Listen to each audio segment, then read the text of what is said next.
اما بعد فاعوذ باللہ من الشیطان الرجیم بسم اللہ الرحمن الرحیم قال اللہ تعالی یا ایہا الذین آمنوا اطیعوا اللہ واطیعوا الرسول واولی الامر منکم فإن تنازعتم فی شیء فردوه الی اللہ والرسول۔ محترم سامعین، اپنے پچھلے خطبہ جمعہ میں نے تمہیدی طور پہ یہ بات ذکر کی تھی کہ دین وہ ہے جو اللہ اور اس کے رسول کا بتایا ہوا ہے۔ جو چیز ثابت شدہ ہے وہ دین ہے۔ اگر وہ کتاب و سنہ سے ثابت نہیں ہے تو بھلے اس کو لوگوں کی کتنی بڑی تعداد ہی کیوں نہ کر رہی ہو، وہ دین نہیں ہے۔ لوگوں کے کرنے سے، لوگوں کے کہنے سے، لوگوں کے پھیلانے سے کوئی چیز دین نہیں بنتی۔ دین وہ چیز ہے جو اللہ اور اس کے رسول صلی اللہ علیہ وسلم سے صحیح طور پر ثابت ہے۔ میں نے آپ کے سامنے وہ شخص جو بیمار ہو اور قریب المرگ ہو، موت اس کے قریب ہو، اس کے بارے میں اسلام ہمیں کیا ہدایات دیتا ہے، اس پر کچھ باتیں ذکر کی تھیں۔ اسی بات کو آگے بڑھاتا ہوں، لیکن یہ بات آپ جان لیجئے کہ یہ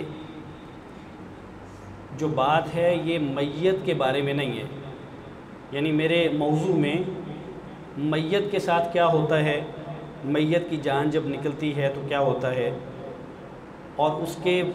میت کے ساتھ جتنے متعلقہ احکام ہیں میں ان کا ذکر نہیں کر رہا۔ میرے موضوع میں یہ بات شامل ہے کہ ورثاء کے لیے کیا چیز ضروری ہے، جو مسلمان ہیں وہ اس میت کے ساتھ کیسا معاملہ کریں۔ تو میں اس حوالے سے میں نے ذکر کیا تھا کہ جب کوئی شخص اس کیفیت میں ہو کہ وہ قریب المرگ ہو تو رسول کریم صلی اللہ علیہ وسلم فرماتے ہیں لقنوا موتاکم لا الہ الا اللہ۔ اپنے اس شخص کو جو قریب المرگ ہے اسے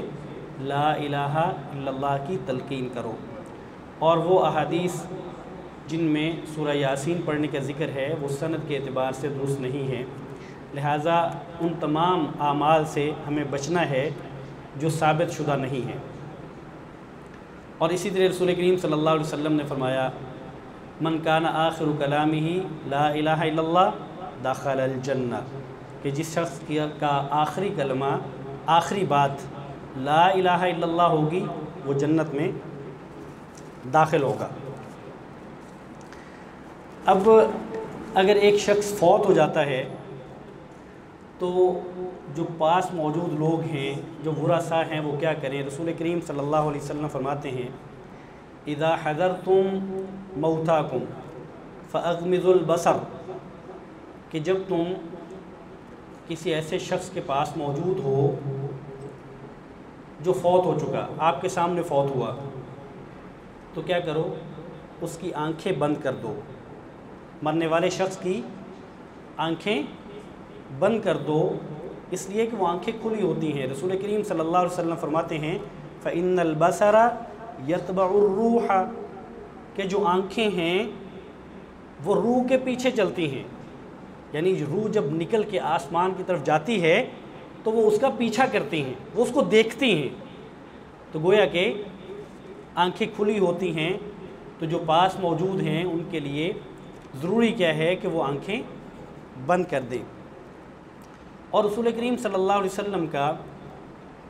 یہ فرمان ایک اور بڑی اہم بات بتاتا ہے، وہ یہ ہے کہ وَقُولُوا خَيْرًا، اس مرنے والے کے بارے میں اچھی بات کہو، خیر کی بات کہو، بھلائی کی بات کرو، اس کی خوبیاں، اس کی نیکیاں، اس کے اچھے اعمال، ان کا ذکر کرو۔ اس مرنے والے کے بارے میں بری بات نہ کرو، اس لیے کہ فَإِنَّ الْمَلَائِكَةَ تؤمنوا علی ما قال اہل البیت، اس لیے کہ اے گھر والو، اللہ کے فرشتے اس میت کے بارے میں جو بات کی جاتی ہے اس پر آمین کہتے ہیں۔ تو اس کیفیت میں جب فرشتے آمین کہتے ہیں تو میت کے بارے میں دعا کرنی چاہیے، استغفار کرنا چاہیے، اس کی مغفرت کی دعا کرنی چاہیے، اور اس کے جو اچھے اعمال ہیں ان کا ذکر کرنا چاہیے۔ اور پھر رسول کریم صلی اللہ علیہ وسلم آپ خود جب اس دنیا سے تشریف لے گئے ہیں، آپ نے وفات پائی ہے، تو صحابہ اکرام ذکر کرتے ہیں کہ آپ صلی اللہ علیہ وسلم کو ایک یمنی چادر سجی رسول اللہ صلی اللہ علیہ وسلم حین مات بثوب حبرۃ، کہ آپ صلی اللہ علیہ وسلم جب اس دنیا سے گئے ہیں، آپ نے جب وفات پائی ہے تو آپ صلی اللہ علیہ وسلم کو ایک یمنی چادر کے ساتھ ڈھانپ دیا گیا، یعنی جو فوت ہونے والا شخص ہے اگر آپ اس کے پاس موجود ہیں اس کی آنکھیں بند کر دیں اور اس پر ایک چادر ڈال دیں، یہ بھی میت کا احترام ہے۔ اور رسول کریم صلی اللہ علیہ وسلم نے بالعموم احادیث میں میت کے احترام کی تلقین کی ہے۔ تو میت کی جو عزت ہے، میت کا جو وقار ہے، میت کا جو احترام ہے، اس کا تقاضا یہ ہے کہ جب وہ کوئی شخص فوت ہو جائے تو اس کی جو لاش ہے یا اس کی نعش ہے اس کو کھلے آسمان کے نیچے چھوڑنا یا اس طرح چھوڑ دینا کہ وہ لاوارث ہو اور لوگ موجود ہوں کہ یہ میری میت نہیں ہے، یہ میرے جاننے والا نہیں ہے، یہ درست نہیں ہے، بلکہ اس کے اکرام اور احترام کا تقاضا یہ ہے کہ اس کو چادر کے ساتھ ڈھانپ دیا جائے۔ پھر رسول کریم صلی اللہ علیہ وسلم نے یہ بھی فرمایا کہ جب کوئی شخص فوت ہو جائے تو اس کے جنازے میں تاخیر نہیں کرنی چاہیے، بلا ضرورت اور بلا وجہ، اور ضرورت اور وجہ بھی وہ ہونی چاہیے جو حقیقی ضرورت ہو، یعنی بسا اوقات وجوہات اور ضرورت وہ بھی ہوتی ہیں جو حقیقی نہیں ہوتی۔ مثال کے طور پہ ایک شخص فوت ہوا اور اس کو فوت ہوئے کافی وقت گزر گیا، کافی گھنٹے گزر گئے، تو اس لیے اس کے جنازے کو، اس کی تدفین کی تیاری نہیں ہو رہی، جنازے کو نہیں لے جایا جا رہا کہ فلاں رشتہ دار آنے والے ہیں، فلاں رشتہ دار، یہ بیٹی پہنچ گئی ہے، بیٹا پہنچ گیا ہے، تو ابھی خالو آنے والے ہیں، ابھی چاچو آنے والے ہیں، اور وہ اس وقت ٹرین میں ہیں، وہ 12 گھنٹے کا سفر کر کے آ رہے ہیں، انہوں نے چہرہ دیکھنا ہے۔ تو یہ وہ چیزیں ہیں کہ اگر تو آپ کو قریب کے لوگ ہیں ان کے آنے کا انتظار کرنا ہو تو اس میں حرج نہیں ہے، اگر کوئی شخص دور کا ہے تو اس وجہ سے تاخیر کرنا کہ اس نے لازمی طور پہ آگے چہرہ دیکھنا ہے اور پھر تدفین کرنی ہے، یہ بات درست نہیں ہے۔ رسول کریم صلی اللہ علیہ وسلم نے فرمایا کہ جنازہ لے جانے میں جلدی کرو، اور وجہ بھی بتائی کہ کیوں جلدی کرو، اس لیے کہ اگر وہ شخص اچھا ہے، نیک ہے، صالح ہے، تو اس کو بھلائی کے قریب کر دو، جو اس کے ساتھ اچھا معاملہ ہونے والا ہے اس کے قریب لے جاؤ۔ اور آپ صلی اللہ علیہ وسلم فرماتے ہیں کہ اگر وہ اچھا نہیں ہے اپنے اعمال کے اعتبار سے تو پھر اس کا بوجھ اپنے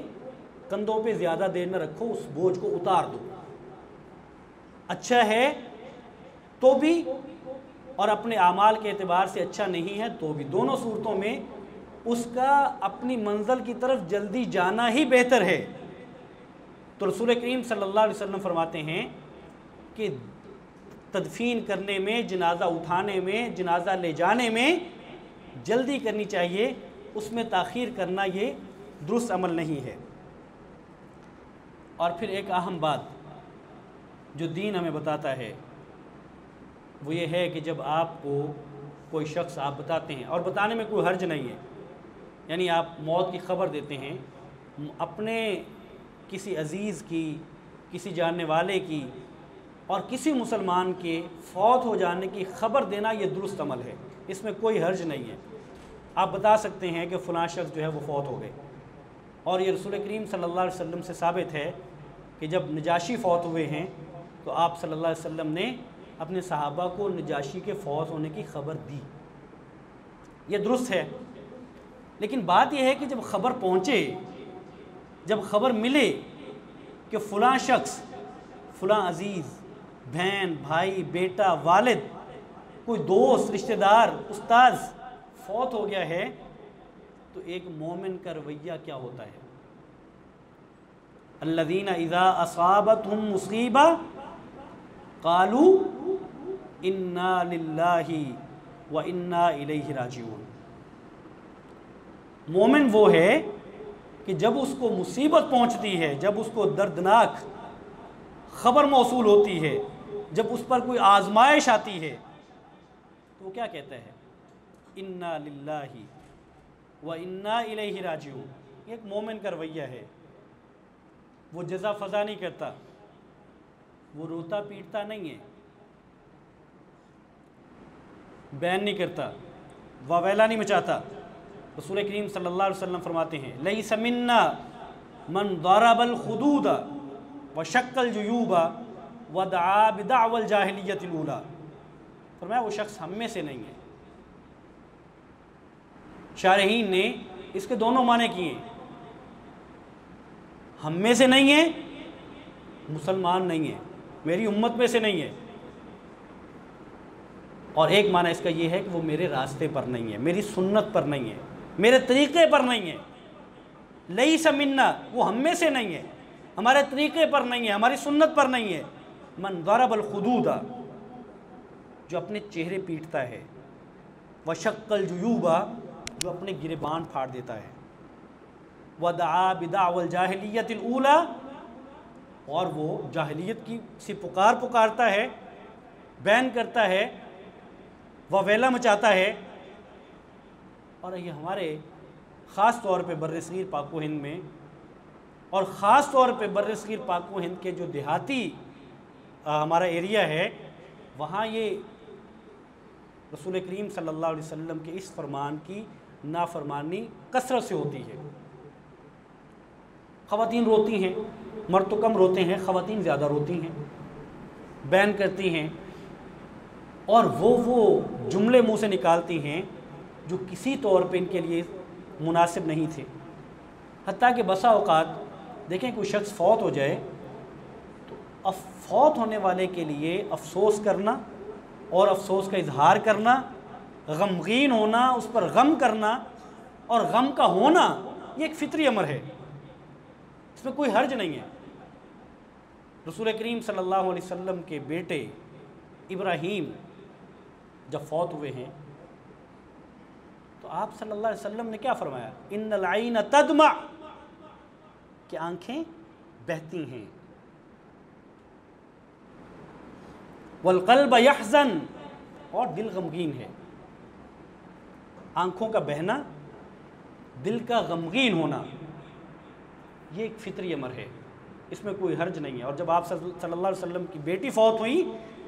تو حدیث میں آتا ہے کہ آپ ایک سائڈ پہ کھڑے تھے اور تدفین کی تیاری تھی، آپ صلی اللہ علیہ وسلم ایک سائڈ پہ کھڑے ہیں اور آپ کی آنکھوں سے آنسو جاری ہیں بیٹی کی وفات پر۔ آنکھوں سے آنسو کا جاری ہونا، دل کا غمگین ہونا، اس پر افسوس کا اظہار کرنا، اس میں کوئی حرج نہیں ہے۔ لیکن بسا اوقات یوں ہوتا ہے کہ ہمارے خاص طور پہ خواتین جب فوت ہونے والے کے بارے میں اپنے جذبات کا اظہار کرتی ہیں تو وہ جملے بولتی ہیں کہ یہ تو ظلم ہو گیا، یہ تو زیادتی ہو گئی، اس کو تو ابھی جانا نہیں، اس کا تو بنتا تھا، اس کے تو چھوٹے چھوٹے بچے ہیں، میں چلی جاتی یہ نہ جاتا۔ اس طرح کے جملوں سے اور اس طرح کی باتوں سے بچنا ضروری ہے۔ اللہ کی تقدیر، اللہ کے فیصلے، کس کے لیے کیا اچھا ہے کیا اچھا نہیں ہے، اس خالق حقیقی سے بہتر کون جانتا ہے۔ اور اس کے فیصلوں پہ اس طرح کی بات نہیں ہونی چاہیے، گویا کہ اس طرح کا شکوہ اور اس طرح کی شکایت کہ یہ فیصلہ نہیں ہونا چاہیے تھا، ابھی نہیں ہونا چاہیے تھا، اس کیفیت میں اس جانے والے کو نہیں جانا چاہیے تھا، اس طرح کی باتیں درست نہیں ہیں۔ تو بہر صورت آپ صلی اللہ علیہ وسلم فرماتے ہیں کہ جاہلیت کی سی پکار نہیں پکارنی چاہیے۔ اور جاہلیت میں کیا ہوتا تھا نوحے ہوتے تھے، نوحے. اور میں اپنے مسلمان بھائیوں کو یاد دلا دوں کہ یہ نوحے آج بھی ہوتے ہیں، آج بھی ہوتے ہیں. اور یہ نوحے جس کو رسول کریم صلی اللہ علیہ وسلم یہ فرماتے ہیں لیس منا، یہ کہہ کہ ان ساری باتوں کا ذکر کرتے ہیں، من ضرب الخدود وشق الجیوب ودعا بدعوى الجاہلی، اس سارے نوحوں کو، یعنی ان ساری باتوں کو جن میں نوحہ بھی ہے، آج کا مسلمان عبادت سمجھ کے کرتا ہے. کیا یہ پریشانی کی بات نہیں ہے؟ کیا یہ حیرانی کی بات نہیں ہے؟ کیا یہ تکلیف کی بات نہیں ہے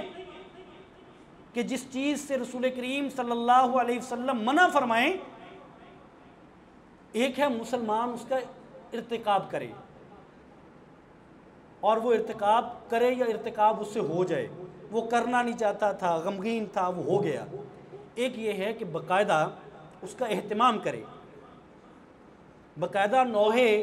لکھے جائیں، باقاعدہ نوحے پڑھے جائیں، باقاعدہ نوحوں کی ریکارڈنگ ہو اور وہ گاڑیوں اور رکشوں اور دکانوں پہ لگائے جائیں. یہ مومنوں کا رویہ تو نہیں ہے. اور یہ جاہلیت کی سنت ہے. یہ وہ لوگ کرتے تھے جو مشرکین تھے. جب کوئی شخص فوت ہوتا تو نوحے کہتے، بلکہ مرنے والا وصیت کر کے جاتا کہ میری لاش پہ نوحہ کرنا ہے. مسلمانوں کا یہ رویہ نہیں ہے. اس لیے کوئی شخص اگر فوت ہو تو ایک مومن کا اور مسلمان کا رویہ کیا ہے؟ الذین اذا اصابتهم مصیبہ قالوا انا للہ وانا الیہ راجعون. یہ ایک مومن کا رویہ ہے. صبر کے ساتھ، ہمت کے ساتھ، آنسو بہیں، کوئی حرج نہیں ہے، دل غمگین ہے، کوئی حرج نہیں ہے، لیکن منہ سے اس طرح کی باتیں نکالنا، اور ہمارے یہاں اب تو کافی کم ہو گیا، اور اللہ کرے یہ کم ہو جائے. اور اس میں مجھے اور آپ کو اپنا کردار ادا کرنا ہے. دیکھیں، جب کوئی شخص فوت ہوتا ہے تو میں بطور بھائی کے، میں بطور والد کے، بطور بیٹے کے، بطور دوست کے، بطور رشتہ دار کے اگر وہاں موجود ہوں اور وہاں یہ سب کچھ ہوتا ہو تو مجھے انہیں بتانا چاہیے، اور مجھے آپ صلی اللہ علیہ وسلم کی وہ احادیث ان کے سامنے رکھنی چاہیے. ان کو بتانا چاہیے کہ یہ بات درست نہیں ہے. آپ صلی اللہ علیہ وسلم کی تعلیمات اس کے بارے میں کیا ہیں، ہمیں بتانا چاہیے، اور بتانے میں بھی حکمت سے بتانا چاہیے. وہاں فساد کھڑا نہیں کرنا. بس اوقات یہ ہوتا ہے کہ ہم بتانے کے لیے وہاں ایک نیا فتنہ کھڑا کرتے ہیں، لوگوں کی توجہ لینے کے لیے. جب سنت کا بتائیں، جب دین بتائیں تو حکمت سے بتائیں، نرمی سے بتائیں، محبت سے بتائیں، خیر خواہی سے بتائیں، اور اس میں اپنا علم، اپنی تعلیم اور اپنی شخصیت اور اپنی انا اس کو ایک سائڈ پہ رکھ دیں. اس کو بتانے کے لیے، اس کو جتانے کے لیے وہاں کوئی ایسی بات نہ کریں کہ جس سے لوگوں کا غم، گھر والوں کا جن کے گھر میں میت ہے ان کا غم اور بڑھ جائے. ایسا نہ کریں، لیکن بتائیں کہ رسول کریم صلی اللہ علیہ وسلم کی تعلیمات کیا ہیں. بس اوقات یہ ہوتا ہے کہ خواتین جب اس طرح کی بات کرتی ہیں تو بعض تو غم میں کرتی ہیں، اور یہ بھی خلاف شرع ہے، لیکن بعض اپنا تعلق میت کے ساتھ بتانے کے لیے اور اپنی محبت کا اظہار کرنے کے لیے بھی اس طرح کے جملے کہتی ہیں. تو باہر صورت گھر کا جو سربراہ ہے اور گھر میں جو بھی ایسا شخص ہے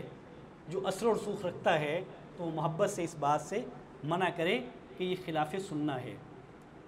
اور رسول کریم صلی اللہ علیہ وسلم کی وہ احادیث،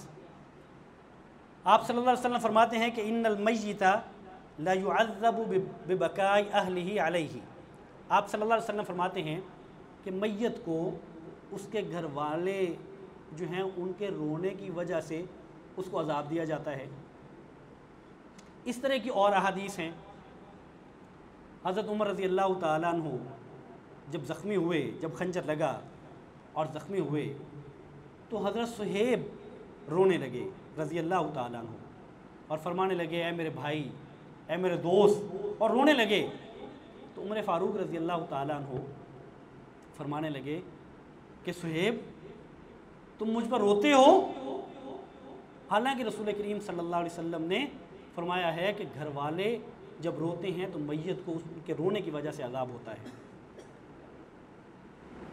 اور پھر اماں جی عائشہ رضی اللہ تعالی عنہا، ان کا وہ موقف کہ یہ بات صحابہ تک صحیح طور پہ پہنچی نہیں، یا انہوں نے صحیح طور پہ اس کو سمجھا نہیں، اور ان کا موقف کہ وَلَا تَزِرُ وَازِرَةٌ وِزْرَ أُخْرَىٰ، کہ کسی ایک جان کی وجہ سے ایک جان کا بوجھ دوسری جان پہ نہیں پڑتا، کسی ایک شخص کے گناہ کی وجہ سے دوسرا شخص جو ہے وہ سزا میں نہیں پڑتا۔ تو بہر صورت ایک بات اس میں طے ہے، علماء کے اس بات پر اتفاق ہے کہ یہ جو جس رونے کی اجازت ہے اور غم کرنے کی اجازت ہے وہ نوحہ نہیں ہے، وہ رونا ہے، یعنی آنسوؤں کا نکلنا، آنسوؤں کا آنا، اس کی اجازت ہے اور اس میں کوئی حرج نہیں ہے۔ اور پھر جو ان اماں جی عائشہ رضی اللہ تعالی عنہ کا جو موقف ہے اور دیگر وہ احادیث، اس میں علماء نے ایک درمیانی صورت جس کو تطبیق کہتے ہیں وہ نکالنے کی صورتیں بھی، اس کی صورتیں بھی نکالی، جس میں ایک صورت یہ ہے کہ یہ جو احادیث ہے جس میں یہ فرمایا گیا کہ میت پر رونے والوں کی وجہ سے میت کو عذاب ہوتا ہے، تو یہ تب ہے جب میت مرنے والا اپنی زندگی میں اس کا عمل بھی یہی رہا ہو، وہ بھی نوحہ کرتا ہو اور اس نے گھر والوں کو یہی سکھایا ہو، گھر والوں نے اس سے یہی سیکھا ہو، جب اس کی اپنی سنت اپنا طریقہ یہی رہا تو پھر اگر گھر والے اس پہ روئیں گے تو اس کو عذاب ہوگا، ورنہ نہیں ہوگا۔ اور پھر ایک صورت یہ بھی کہ عام حالات میں اگر مرنے والا فوت ہوا اور گھر والے اس پہ روتے رہے یا نوحہ کرتے رہے تو مرنے والے کو عذاب نہیں ہوگا، اس کو عذاب اس صورت میں ہوگا جب وہ وصیت کر کے چلا جائے، جیسے جاہلیت میں کر کے جاتے تھے، وہ وصیت کر کے چلا جائے کہ اگر میں مر جاؤں تو مجھ پر نوحہ کرنا ہے، اگر وہ وصیت کر جائے تو تب اس پر